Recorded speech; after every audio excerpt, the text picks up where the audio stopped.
On the first day of December 1949, in the Colombian city of Rio Negro, was born one of the notorious drug lords of the century, Pablo Escobar. Pablo grew up in Medellin, a city few kilometers away from his birthplace. There, he enrolled in a high school but had to drop out at the age of 17. But that was not the end for him, as ambitious Pablo went ahead to forge a high school diploma certificate to enable him enroll into a college and actualize his dream of becoming a criminal lawyer and a president. Barely a year after his enrollment, Pablo dropped out of college due to lack of money.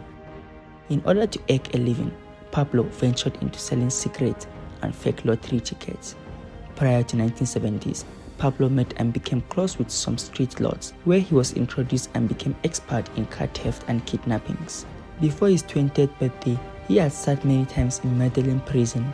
By 1970s, he was already working for drug lords. He then started to involve in political movements and contributed greatly in the formation of the new liberalism in 1979 by Luis Carlos Galán. When his dream became bigger, Pablo saw a need to establish his own drug business.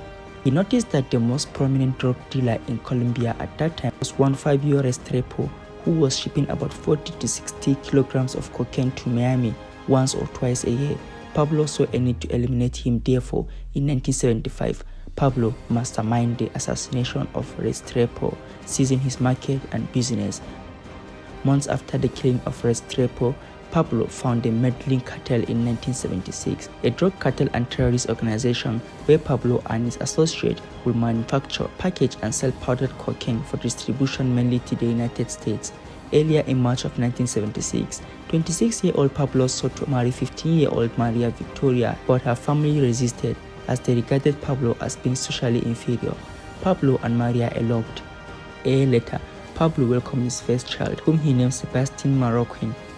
In order to expand his drug empire, Pablo indulged in business trips. It was during one of those trips in April 1979 that he met some drug lords on a farm and they became partners. Medellin cartel became bigger, and before the end of that year, the cartel had transported over 19,000 kilograms of cocaine to the United States. Despite his dubious activities, Pablo, however, was a philanthropist.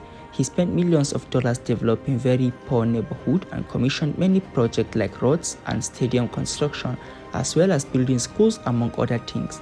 This helped his political career, and in 1982, he was elected as an alternate into the Columbia Congress, where he was granted parliamentary immunity. He continued to do philanthropic works for the people, and the amount he spent in such projects prompted newsmen to ask Pablo in an interview about his source of money. Pablo replied that his money comes from a bicycle rental company he founded when he was 16 years old. In Congress, however, the new Minister of Justice, Rodrigo Lara Bonilla, became Pablo's opponent, accusing Pablo of criminal activities from the very first day in Congress. The Justice Minister was known for prosecuting drug lords, and in 1976, his subordinates even arrested and prosecuted Pablo over drug-related offenses. The many allegations led to the new liberalism leader, Luis Carlos Galán, expelling Pablo from the party months after his coming into the Congress.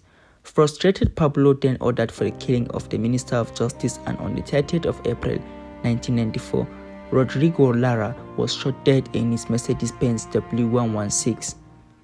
Maria gave birth to Pablo's daughter on 25th of May 1984 and was named Juana Manuela. She became so loved by her dad that a source claimed Manuela once asked her father to get her a unicorn, but instead of telling her that unicorns were not real, Pablo allegedly ordered his employees to buy a white horse and staple a horn onto its head and wings onto its back, which he presented to his daughter as the unicorn she asked for.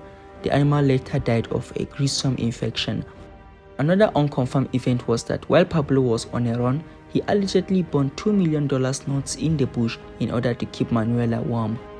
As his life of criminality escalated, Pablo and his cartel continued to murder many individuals, including business rivals, politicians, and law enforcement agents.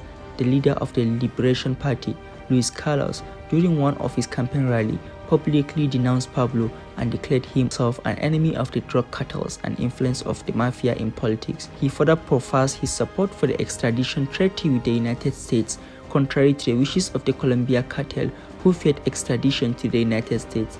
Luis started to receive many death threats. Pablo targeted the Colombia judiciary and used his principle of silver or lead, where he bribed judicial officers to turn cases in his favor and kill those judges who refused to cooperate with him. In 1985, Pablo made a request to the Colombian government, saying he will surrender himself if he will not be extradited to the United States government. But the Colombian government declined his request, so Pablo joined a movement against extradition treaties in Colombia. The movement continued to fight against extradition policy until the Supreme Court ruled against it. Unfortunately for Pablo, the new Colombia president signed the extradition treaty with the United States.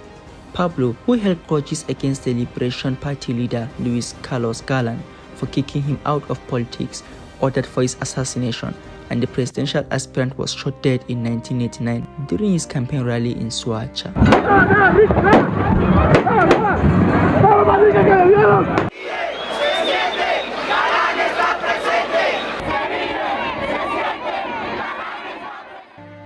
Luis Carlos' successor, Cesar Gaviria, also showed anti-cartel tendency. Thus, Pablo planted a bomb in a plane which Cesar was to board. Cesar missed the flight and survived, while all 107 passengers on board died.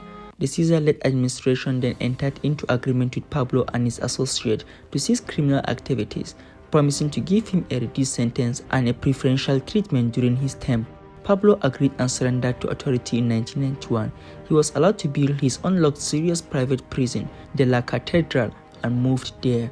The prison featured a football pitch, a giant dollhouse, a bar, and a waterfall, among other things. Soon, news surfaced that Pablo had continued to run his criminal activities from La Catedral, which prompted the government to attempt moving Pablo to a more secured facility on 22nd of July 1992. But due to his influence, Pablo was able to receive the rumors that he would be moved to a more secure prison, so he made a successful escape. Pablo continued to live in an unknown location until the US government was able to provide the Colombia Special Force with a technology which they used and tracked down Pablo. He was eventually found in a house in middle-class residential area of Medellin. Police attempted arresting Pablo, but the situation turned into a gunfire exchanging exercise. At last, Pablo was shot dead while trying to escape from the roof of the building. There was a bullet to his feet and abdomen, and another to his ear, which claimed his life. Over 25,000 persons attended Pablo's burial, and many of them mourned his death for his philanthropic works. He was buried at the Monte Sacro Cemetery.